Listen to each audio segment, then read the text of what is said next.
As a money expert, I will not finance a car because the real cost of financing a car is not the interest you'll pay.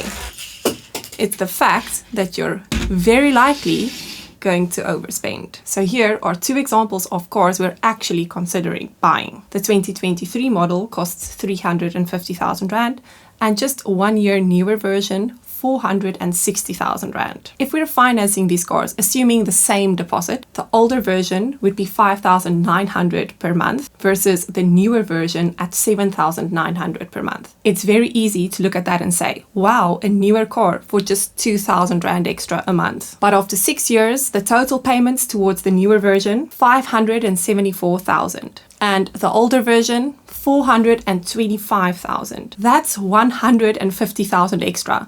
Not just 2K. Now that we're buying cash, putting 110,000 extra for a 1 year newer model makes no sense to me because I would much rather add that 110,000 to our investment portfolio. And this is why buying a car cash really makes those small upgrades hurt your pockets because we rarely consider how small amounts accumulate over time. Some people might argue it's better to keep that 350K in my investment portfolio and rather pay the car off over time. And if you look at the spreadsheets, it probably could make sense. That obviously depends on your investment, what happens in the stock market over the next 6 years, and the interest rate you'll get on your financing. But overspending is just too tempting. So I will always be a car for cash girl. The worst thing you can possibly do is to put too much cash flows towards your car because that really prevents you from building long-term wealth and putting enough cash flow towards your investments. Obviously, buying cash is not a possibility for everyone, but I would really encourage you if you're financing to not take out the maximum financing that you can get. Rather, make some sacrifices in the short term